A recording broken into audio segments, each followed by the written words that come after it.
하나님 말씀 디모데후서 3장 2절로 5절까지의 말씀을 같이 보겠습니다.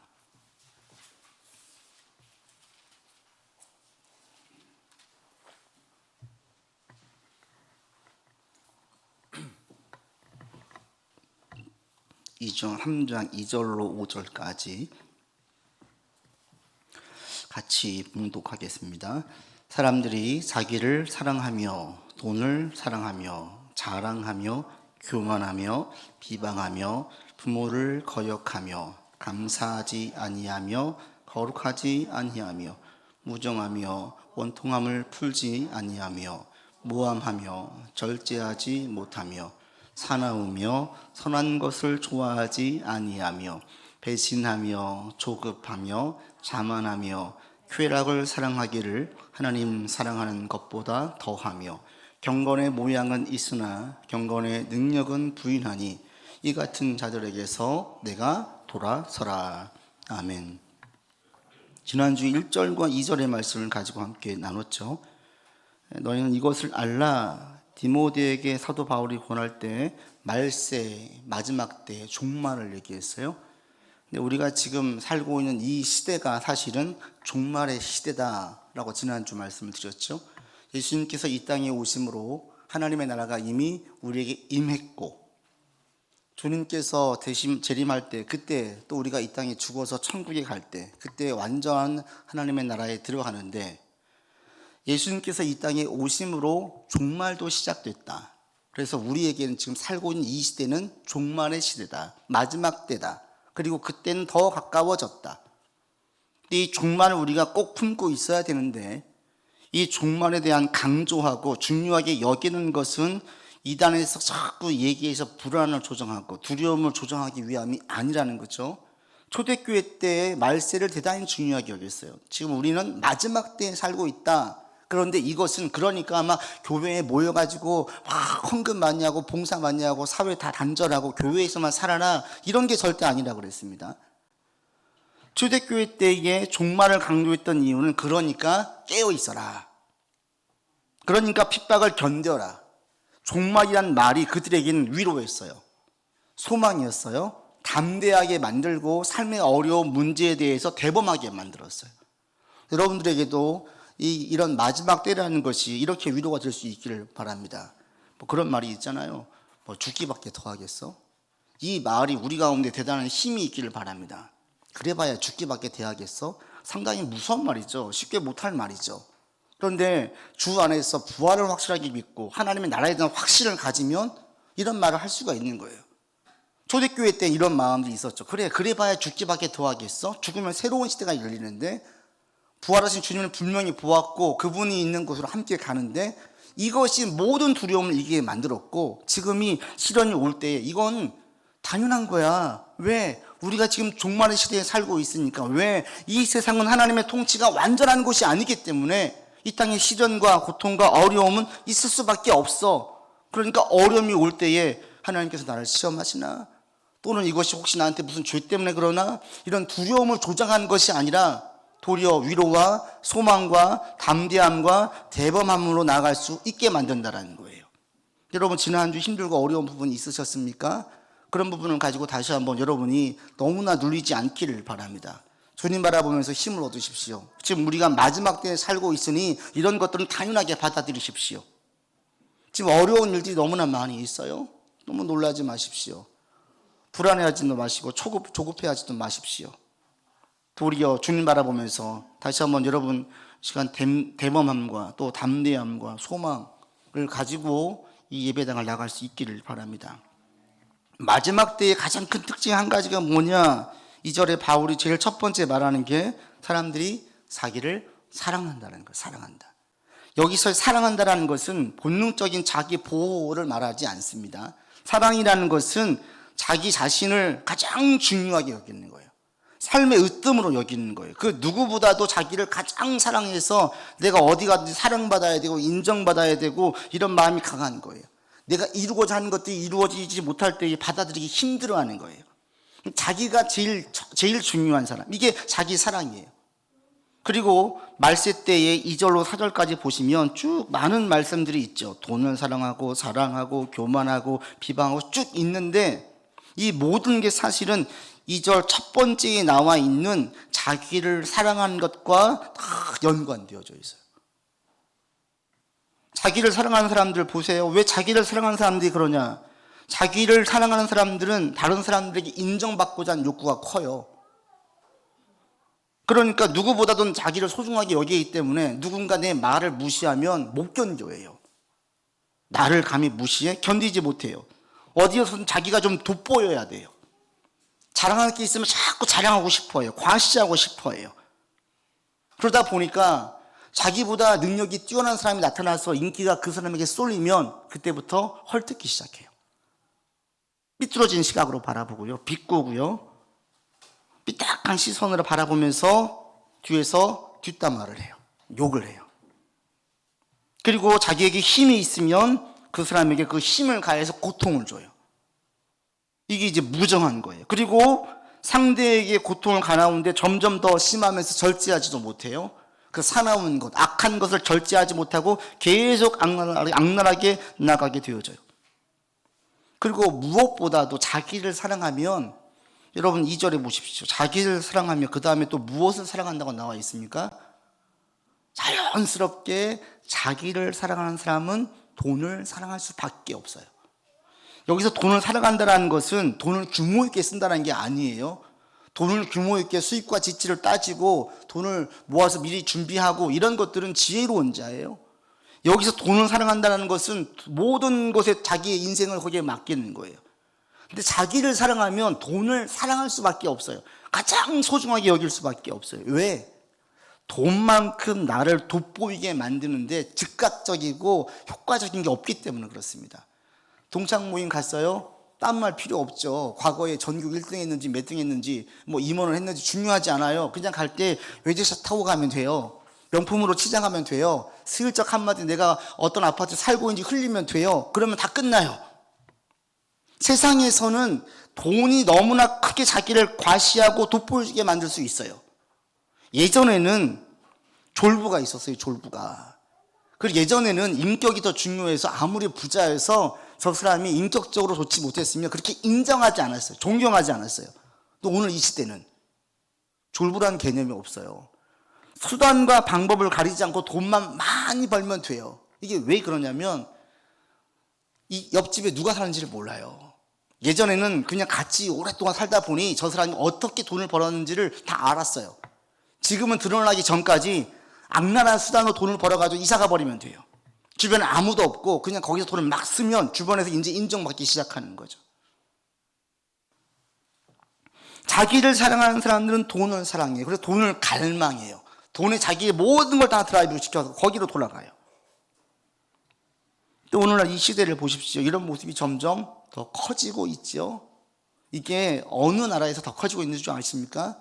물질이 발달하는 곳, 문명이 발달하는 곳, 선진국이라고 하는 곳일수록 이런 것들이 더 심해요. 근데 이렇게 자기를 사랑해서 비롯되어진 돈을 사랑하고 자랑하고 교만하고 비방하기를 좋아하고 이런 모든 것들이 우리 인생에 유익합니까? 해를 줍니까? 우리 인생에 열매를 맺게 만듭니까? 아니면 우리를 불행하게 만듭니까? 성경에서 분명히 말씀하십니다. 돈에 대해서 얘기할 때 하나님은 분명히 말씀하시죠. 돈을 사랑함이 일만 악의 뿌리다. 일만 악이라는 것은 모든 것의 근원이라는 거예요. 모든 죄가 나오는 것의 근원이 어디 있냐? 돈을 사랑하는 데 있대요.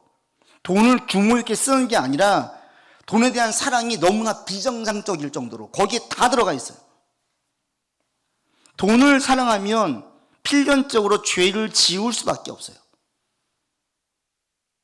이렇게 보시면 돼요. 1년 12달 미세먼지가 가득한, 이제 또 지금 미세먼지가 막 오고 있는데, 미세먼지가 가득한 곳에서 내가 살고 있다고 생각을 해보십시오. 우리 도시가 1년 12달 계속 미세먼지가 있어요. 아무리 마스크를 쓰고 공기청정기를 놓는들 기관지가 좋아질 리가 있겠습니까?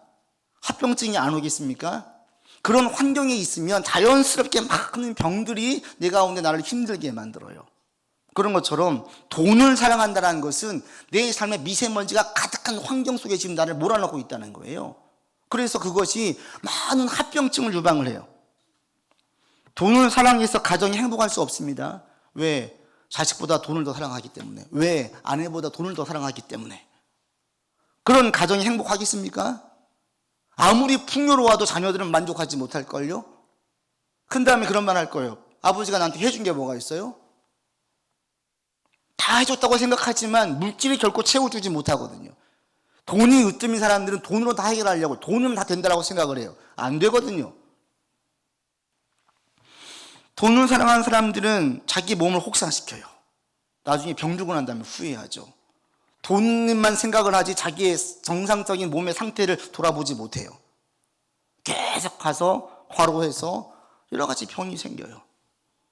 그런 분을 봤어요. 고생고생해서 몇십 년간 돈을 벌어가지고 병에 걸려서 그 돈을 다 병으로 치료한 데 써버리는 거예요. 그런 분도 봤어요. 얼마나 후회가 되겠습니까? 돈을 사랑하면 사람의 관계를 잘 맺을 수가 없어요. 왜? 모든 관계가 돈으로 맺어지거든요, 이 사람은. 이해 관계를 따져서 돈을 버는데 도움이 되면 관계를 맺어요. 돈을 버는데 관계가 도움이 안 될 것 같으면 관계를 끊고 소원하게 해요. 그러다 보니까 이 관계를, 돈 있는 사람들과 관계를 맺으려고 하면 이 정도의 돈을 계속 유지해야 되니까 계속 긴장돼요. 그리고 다른 사람을 바라볼 때에도 항상 의심의 눈초리로 바라봅니다. 제가 지금 나한테 오는 게 날 이용해가지고 돈을 빼먹으려고 하는 건 아닌가. 왜? 자기가 그렇게 살고 있으니까. 자기가 모든 사람을 다 그렇게 대하다 보니까 누군가 내게 접근을 하면 첫 번째 그런 생각이 드는 거예요. 제가 지금 나한테. 근데 우리 사회를 보세요. 이런 생각이 듭니까? 안 듭니까? 들어요. 돈을 사랑하지 않아도 사회의 구조가 돈을 사랑하는 구조 속에 우리가 살다 보니 우리도 모르는 사이에 누군가 접근을 하면 어떤 목적이 있어서 접근했나라고 생각을 해요. 근데 어린 아이들 보세요. 그런 생각을 해요? 초등학생, 유치원생 아이들은 너 이름 뭐야? 전화번호 뭐야? 물을 때 얘가 지금 날 이용하려고 이런 생각해요? 안 해요. 나이가 들수록 세상을 알아갈수록 그런 생각을 하게 되는 거예요. 이렇게 우리가 살아가고 있는 것을 정상으로 보지 마십시오. 옳게도 보지 마십시오. 돈을 사랑하면 이런 구조가 되어져요. 그러니 그 사람의 삶이 행복하겠습니까? 행복이라는 것은 관계에서 오는데 풍성한 관계를 맺지 못하고 항상 이해관계로 따지니 그 관계 속에서 항상 이해관계만 따지고 있는 그 사람이 행복함을 느끼겠습니까? 못 느껴요. 항상 뭘 느끼냐면 자기 편이 없다라고 생각을 해요. 자기는 혼자라고 생각을 해요. 내 마음을 알아주는 사람이 아무도 없다고 생각을 해요. 이 돈이 없으면 지금에 있는 사람들이 다 떠날까라는 불안한 마음이 계속 그 가운데 있어요. 진정한 평안을 느끼지 못해요. 여러분, 돈을 규모 있게 쓰고 열심히 버십시오. 그러나 돈을 사랑하는 자가 되지 않기를 바랍니다. 아멘을 안 해요. 돈을 사랑하지 마세요. 제발. 또 교만함을 보십시오. 교만은 어때요? 자기를 막 돋보이는 자들은 자연스럽게 교만하게 되어져 있거든요. 잠언서에서 말합니다. 교만은 패망의 선봉이다. 망하는 지름길이 뭐냐면 교만이래요. 주변에 교만한 사람들이 있습니까? 없습니까? 많아요. TV만 봐도 요즘에는 자기 자랑하고 돈 자랑하는 사람들이 얼마나 많은지 노골적으로 얼마 버냐고 계속 물어봐요. 방송에 있었던 라디오에 있었건 이게 좋은 게 아니라는 거예요. 자기를 자랑하는 것, 교만해지는 사람들, 이런 사람들은 멸망, 패망의 길로 가는 지름길을 살고 있대요. 그런 사람들은 언제 망할지 몰라요. 왜 그런지 아십니까? 교만한 사람들은 기본적으로 남의 말을 안 들어요. 겸손한 사람들은 어린아이에게서 배워요. 어린아이에게서도. 그러나 교만한 사람들은 누가 나를 가르쳐? 자기가 제일 똑똑해요. 가르치는 데는 능한데 배우려고 하지는 않아요. 깨우치지를 않아요. 그러니 그런 자들이 하나님의 말씀을 듣겠습니까? 안 듣죠. 근데 인간은 자기 계획이 항상 맞는 인간이 있습니까? 세상에 한 명이라도 있습니까? 한 명도 없어요. 여러분 살아오면서 한 번도 후회 안 된 선택을 한 적이 있습니까? 없어요. 그러니 아무리 성공하고 잘 가다가도 분명히 삐끗할 때가 와요. 판단을 실수할 때가 와요. 그런데 그때 그게 치명타가 되어서 한순간에 무너져요. 한순간에. 그래서 교만은 패망의 선봉이에요. 계속 고집부려요. 비방을 보십시오. 누군가를 헐뜯고 비난하는 비방. 이런 사람은 어떻게 되어집니까? 주변 사람들에게 너무나 많은 상처를 줘요. 비방하는 사람들 옆에는 화목이 없습니다. 비방은 친한 벗을 이간질하는 자예요. 비방이는 게 뭡니까? 작게 허분을 들추어내고 단점만 크게 보고 절대 칭찬하지 않아요. 칭찬에 인색해요. 이런 사람 주변에는 항상 다툼이 있어요. 분명히 웃었었는데 어느 순간 싸우고 있어요. 그리고 이 비방함이 뭘로 이어지냐면 자연스럽게 무정함으로 이어져요. 누군가를 비방한다는 것은 내게 교만이 있고 저 사람이 싫은 거거든요. 힘이 없을 땐 비방만 하는데 힘이 있으면 힘을 가해요.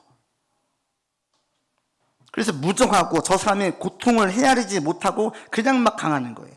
요즘에 그 더 글로리가 아주 열풍이었잖아요. 정치권에서도 그 얘기를 해가지고 이게 아주 크게 이슈가 돼 있어요.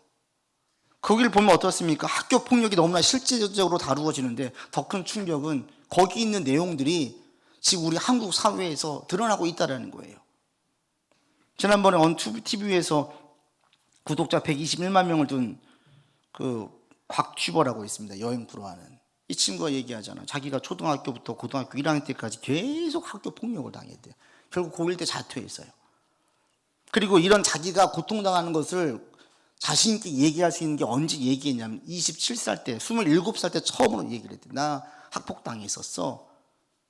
근데 학폭을 당하는 아이들은 뭘 느끼냐면 자기에게 피해를 준 가해자의 잘못으로 보지 않고 피해를 당했던 자기의 잘못으로 본대요. 이게 더 두 번째 자기를 힘들게 만드는 거예요. 이걸 깨우치는 거예요. 아, 내가 지금 모질이어서 당하는 게 아니라 나를 폭력을 행사한 저들이 잘못된 거구나. 이걸 깨닫기까지는 상당한 시간이 걸린다는 거예요. 그리고 이것은 트라우마는 계속 가죠. 거기 드라마에 보면 고데기로 막 피부를 찢어요. 너무 끔찍하죠. 그런 놀라운 게 실제로 그런 애가 여학생이 나와가지고 유튜브에서 얘기를 했어요. 자기에게 지금도 상처가 있다. 그게 고데기로 진짜 찢었대요. 얼마 전에는 국가 공직에 오르려고 했던 분의 아들이 학폭 가해자였음이 드러나가지고 결국 취임하지 못했죠. 가해자는 좋은 대학에 들어가고 피해자는 지금도 정상적인 생활을 하고 있지 못하대요. 그 더 글로리에 나오는 그 내용이 그대로 지금 드러나고 있어요. 이게 드러나가지고 많은 분들이 지금 공분을 했었습니다. 무정해요. 사나워요. 악한 행위에 절제하지 않아요. 약한 사람들과 자기의 적으로 간주한 사람들은 계속 인격 모독하면서 비참하게 만들어요. 이 비방이 벌어지면서 그 인생이 어떻게 되어져요? 주변에 이렇게 끔찍한 일들이 계속 벌어지게 만드는 거예요. 자기를 사랑하는 것이 돈을 사랑하고 자랑하고 교만하고 비방하고 부모를 거역하고 감사하지 아니하고 거룩하지 아니하고 2절, 3절, 4절로 이어지는 많은 양산을 하는데 이것들은 다 뭐냐면 결국 인생에 불행하게 만드는 것들, 더 죄를 짓게 만드는 것들, 주변 사람들 고통스럽게 고통에 빠지게 만드는 것들, 이런 것들이라는 거예요. 사랑하지 말아야 할 것들을 사랑해요. 이런 여러분이 되지 않기를 바랍니다. 악은 모양이라도 보이라 그랬어요. 여러분 가운데 이런 마음이 들거나 이런 행동이 있다면 이런 것을 과감하게 버린 여러분들 되기를 바랍니다. 주변에 우리 사회가 이런 사회이다 보니 우리가 의식하지 않으면 자연스럽게 그것이 나도 그렇게 살아가요. 그런데 그렇게 살아가는 것이 정상이 아니라는 거예요. 그렇게 살아가는 것이 우리 인생에 행복과 만족과 열매를 주지 못한다는 거예요. 그러니까 여러분들이 그런 것들을 의식하면서 살 수 있기를 바랍니다. 무엇보다도 4절에 보시면 이런 모든 것들보다도 하나님을 사랑하는 것보다 더 사랑한대요. 여러분들은 하나님을 가장 사랑하는 여러분들 되기를 바랍니다. 2장 2절 1절에 있는 첫 번째, 자기를 사랑하지 않고 우리는 하나님을 사랑하는 자예요. 자기에 대해서는 어떻게 합니까? 우리는 자기를 부인한 자예요. 십자가의 나를 죽이는 자예요. 지난주에 노회가 있어서 노회에 속해 시찰 모임이 있어서 함께 참여를 했어요. 근데 거기 이제 참여하기 전에 제가 좋아하는 목사님, 선배 목사님과 얘기하는 시간을 가졌는데 그분이 과거에 누렸던 그 은혜를 함께 나누는 시간을 가졌어요. 과거 한 달 반 정도 하나님의 큰 은혜를 경험했대요. 그때가 언제였냐면 교회가 지금 두 쪽으로 쪼개지기 직전이었대요. 교회 안에 서로 성도들 간에 싸움이 벌어져가지고 두 파로 나누어진 거예요. 근데 볼 때 목회하면서 가장 큰 위기와 불안을 느꼈던 그 시기였는데, 이러다가 교회가 쪼개지고 이게 그냥 끝나버릴 것 같은 거예요. 잠도 안 오고 기도도 안 되고 너무나 불안하고 근심거리가 많으면 목사도 기도 안 돼요. 기도도 안 되고 새벽 예배는 드려야 되니까 나와서 예배를 드렸어요. 근데 어느 날 이 갈라디아서 2장 20절, 내가 그리스도와 함께 십자가에 못 박혔나니 그런즉 이제 내가 산 것이 아니요, 이 말씀이 자기 생각이 딱 떠오르더래요. 근데 그때부터 이 말씀이 떠나질 않더래요. 계속 자기 가운데 울림을 주면서 이 말씀을 통해서 계속 고백되어지더래요. 그러다가 문득 그런 생각이 들었대요. 아, 그렇죠, 하나님. 이건 지금 내 문제가 아니죠. 그렇죠. 나는 죽었죠. 나는 십자가에서 죽고 예수님이 사시는 거죠. 이 교회는 내가 하는 것 아니니까 예수님께서 하실 거죠. 지금 벌어지고 있는 문제는 내 문제가 아니니까 하나님께서 하실 거죠. 이런 고백이 나오더래요. 그러면서 잠도 자고 기도가 나오기 시작하고 마음에 평안을 얻기 시작했어요.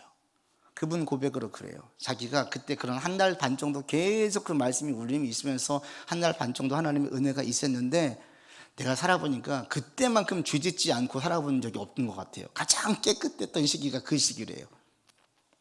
목사들도 미워해요. 교인들 가운데 서로 다퉜어요.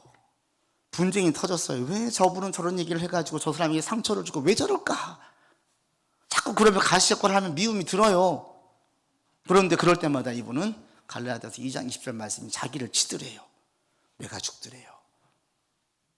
그렇게 그런 시간을 보면서 그때만큼 내가 은혜의 시간이 없었다고 이야기합니다. 그래서 그 문제들은 잘 해결되어졌어요. 그 경험이 정말 중요한 게 뭐냐면, 문제를 해결한 게 보다 더 중요한 것이 자기 사랑에 빠지지 않았다는 거예요. 자기 생각을 가장 옳다라고 주장하지 않았다는 거예요. 자기 감정을 가장 정당화하고 이것대로 나가지 않았다는 거예요. 이것에 근거해서 누군가를 심판하지 않았다는 거예요. 자기를 죽이고 예수님이 살았어요. 하나님이 살았어요. 그랬더니 모든 결실들은 더 좋은 결과를 가지고 왔어요. 근데 제가 그랬거든요. 근데 참 어렵죠. 어려워요. 내가 죽는 게 진짜 어려워요. 죽으려고 해도 안 죽어요. 계속 살아나요. 이게 우리예요. 여러분, 자꾸 십자가 앞에서 자기를 죽이세요. 날마다 자기를 쳐서 복종시킨다라고 바울은 말했어요.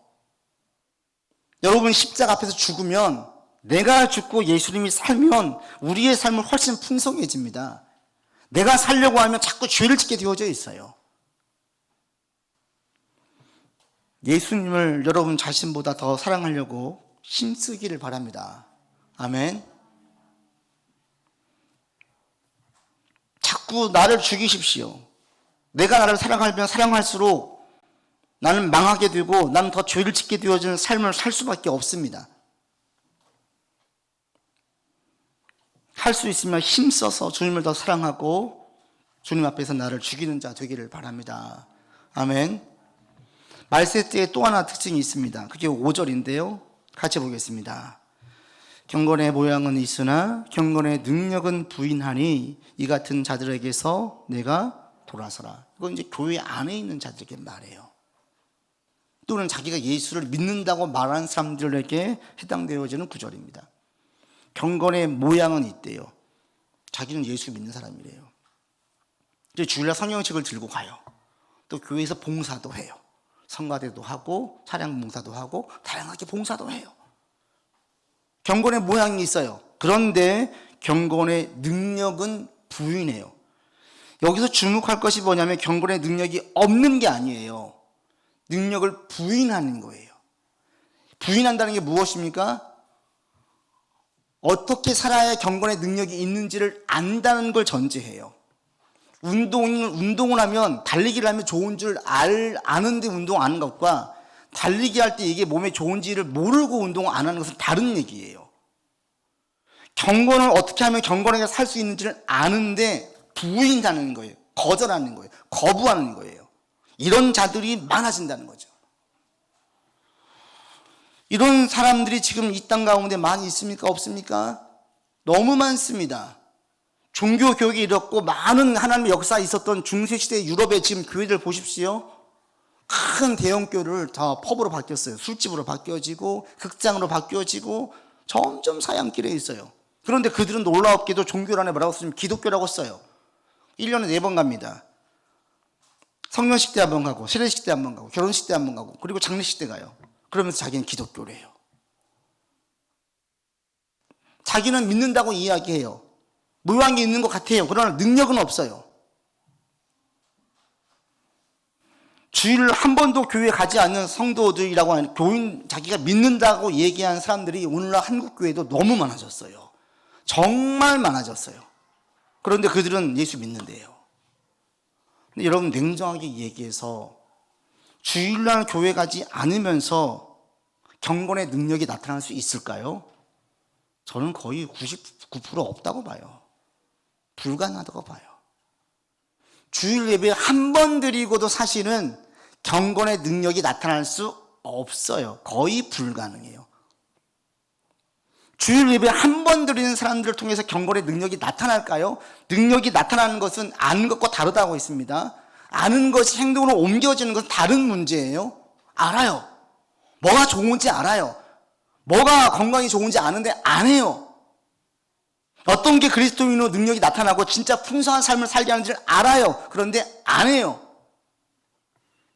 주일 예배 한 번 드려가지고는 제가 보니 불가능해요.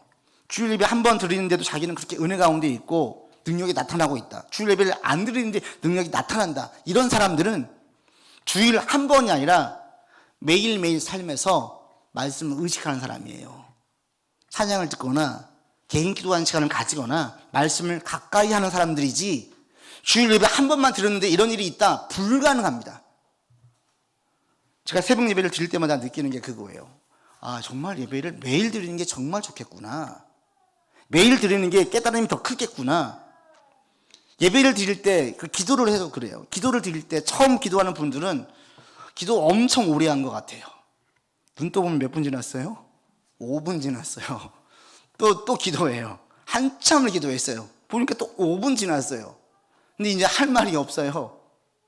처음엔 다 그래요. 그런데 계속 정기적으로 매일매일 말씀을 듣고 기도하고 하나님의 뜻을 헤아리는 시간을 갖잖아요. 자연스럽게 기도의 시간들이 늘어나기 시작해요. 늘어나요. 처음에는 기도할 내용도 없어요. 뭐 지금 자기 고민거리 한두 개 기도했어요. 근데 없어요. 이제 없는데? 됐는데?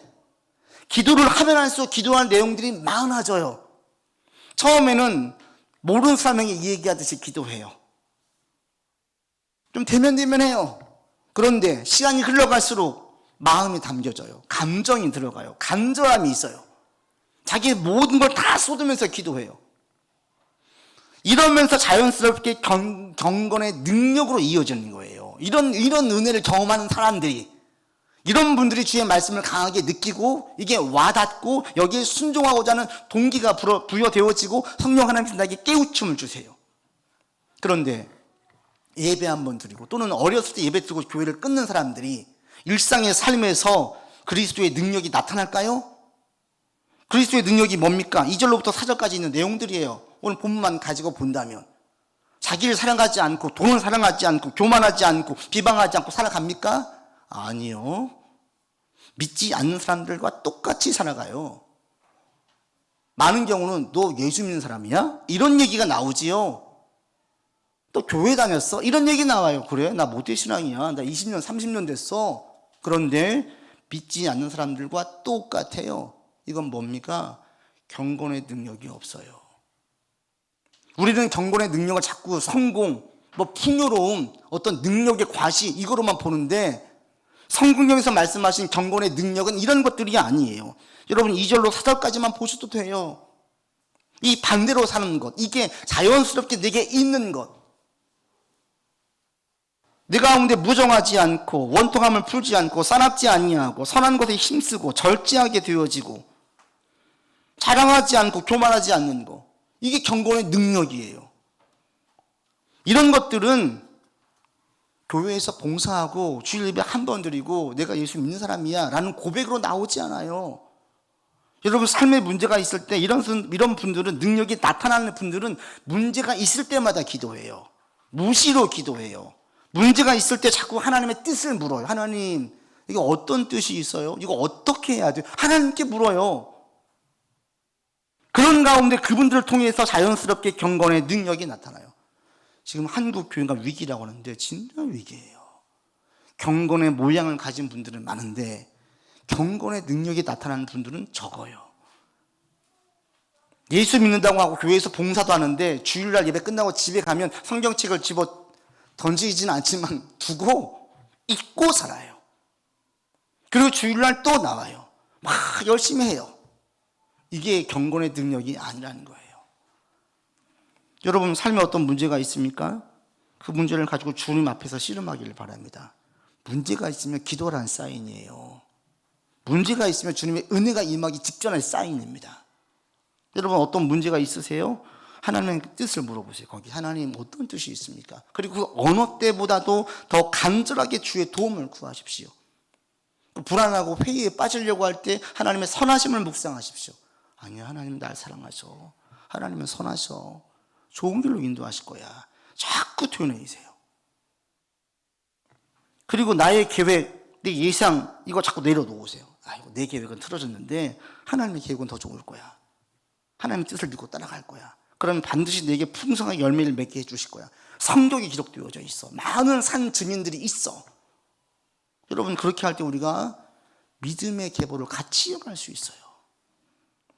전 여러분들이 경건의 모양만 있고 경건의 능력이 없는 자 되지 않기를 바랍니다. 입으로는 똑똑한 척하고 세상을 비판할 줄 알고 뭔가 이야기하는데 능력이 없어요. 섬기지 못해요. 다른 사람의 마음을 헤아리지 못해요. 그리스도 이름으로 무엇인가 희생하려고 하지 않아요. 인색해요. 능력이 없는 거예요. 능력. 입으로는 온통 예수를 얘기하는데 삶에서는 전혀 능력이 나타나지 않아요.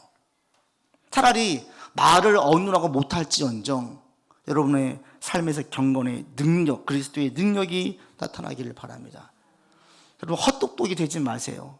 내 생각대로, 내 뜻대로 이게 최고의, 절대 여러분 그거 헛똑똑입니다. 하나님의 도움 없이 인생이 잘 되는 인생이 없어요. 잘 될 수가 없어요. 자기 계획대로 된 사람들은 더 자기만의 성을 쌓아서 교만해져요. 반드시 후회하고 허무할 때를 경험하게 됩니다. 자기 생각을 중요하게 여기지 말고 하나님의 말씀을 가장 중요하게 여기고 말씀에 순종하려고 애를 쓰는 여러분이 되기를 바랍니다. 아멘. 기도합시다. 아버지 하나님, 자기를 사랑하는 종말의 때의 큰 모습이 우리 안에 있지 않기를 원합니다. 오늘도 나를 부인하고 나를 십자가에 못 박는 우리가 되게 하여 주십시오. 나의 계획, 나의 뜻이 가장 우선이고 가장 지혜로운 것이 아님을 이 시간 깨닫게 하사 나의 계획과 나의 생각을 주님 십자가 앞에 내려놓게 하여 주십시오. 나의 계획대로 되지 않는다고 절망하거나 원망하거나 불안해하지 않게 하여 주십시오. 그리고 주님의 뜻을 구하고 주님의 뜻을 묻고 주의 도움을 구하면서 나아가는 우리 되게 하여 주시옵소서. 다시 한번 우리의 삶의 주의 은혜가 임하여 하나님 주일 한 번 예배로 살아가지 않게 도와주시고 매일매일 주님께 기도하고 나아가는 자 되기 원합니다. 주의 말씀이 우리의 생각과 우리의 마음에서 떠나가지 않는 은혜가 있기를 원합니다. 어떤 일을 결정할 때 주의 말씀의 근거에서 결정하는 놀라운 은혜가 우리의 삶에 있기를 원합니다. 그리함으로 우리의 삶에서 경건의 모양이 아닌 경건의 능력이 나타나는 우리가 되게 하여 주옵소서. 예수 그리스도 이름으로 기도드립니다. 아멘.